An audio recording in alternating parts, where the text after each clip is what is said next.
Hey there, it's Joy Duling from the Joy of Membership, and welcome back to the Member Experience Advantage Crowdcast. So, if this is your first time joining me, welcome.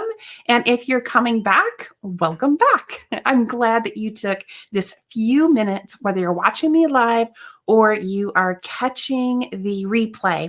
I'm glad you took this few minutes just to pause and think about something that is important to your organization's growth and member engagement. So today I want to talk to you about an experience that I had recently while I was flying to visit my daughter in Oklahoma. So we got on the plane, and if you have flown anywhere in recent years, you know how it works. You kind of get settled in your seat, and then, they come on the broadcast speaker and they walk through the safety announcement. And the flight attendant kind of stands there as the broadcast message is read, or maybe they're the person who's actually saying it into the microphone, but periodically they point to the exits and they show you how to clip the seatbelt on, and they show you how the oxygen masks drop from the top and how to put that on. And, they tell you all those really important things like putting someone else's oxygen mask on first. But the thing is, most people have heard that safety announcement so many times that even though it's really important information, we all just kind of tune out. So instead of listening to it, we are listening to our headphones or looking out the window and doing anything but paying attention to the safety card in front of us and what the person is saying. So on this flight, you can imagine my delight as we started that process. And instead of them doing that, United Airlines played a video. And in this video, I put a link in the kind of comments area on the sidebar. In this video, it was clearly a collaborative project between the airline and the Star Wars franchise. So it was fascinating to watch. It had the Star Wars music and the Star Wars characters, and it was interspersed with lots of action. And it was just a fun way to do the safety video. So this got me thinking as I'm sitting there and I'm watching everybody around me just kind of entranced by this video. It occurred to me, we are all paying attention to something that we typically wouldn't pay attention to. So what a win for the airline that really wants people to be paying attention to their safety instructions, and for the Star Wars franchise that they got their characters and the excitement of the Star Wars experience in front of a captive audience, and perhaps even enticed people who wouldn't ordinarily be fans of Star Wars to be interested in maybe going to the upcoming movie.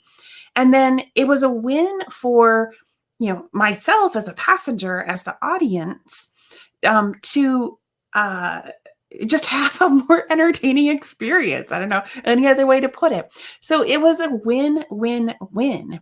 And I thought, what a beautiful way to orchestrate a partnership that had value for all of the players involved.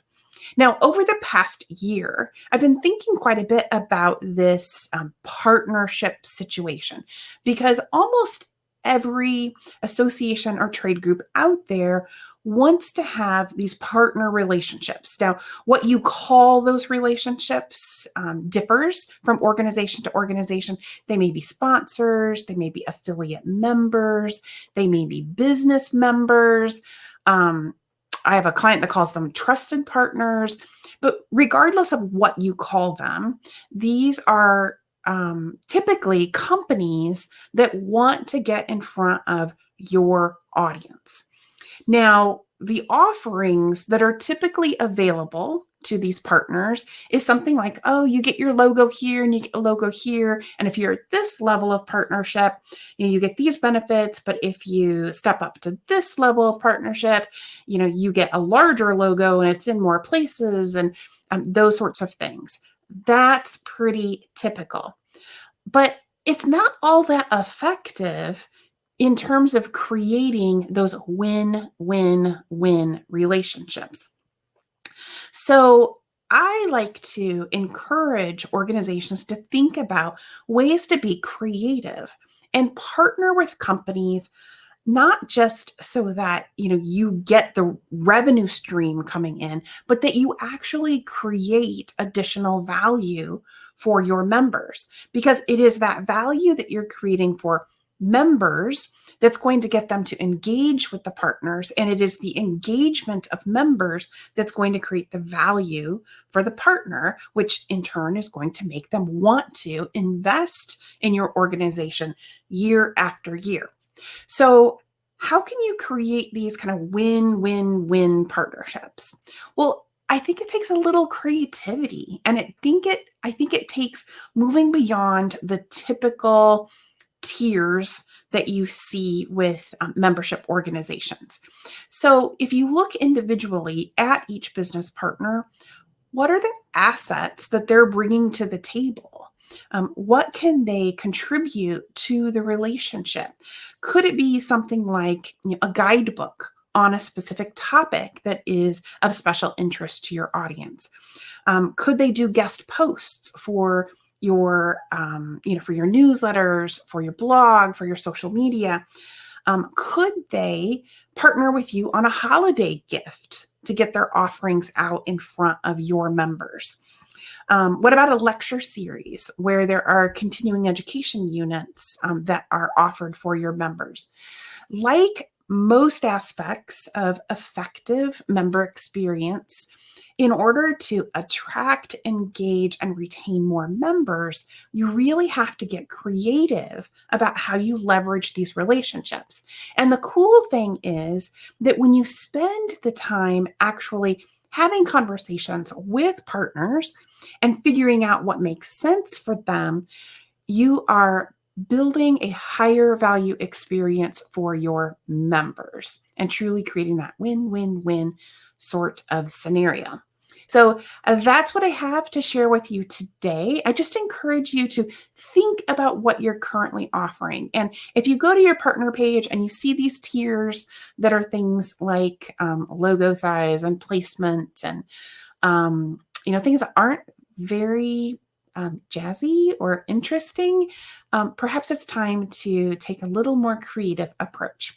So that's what I had for you this week. I hope it sparks some new thinking, and I will see you back here next Friday, same time, same place. See you then.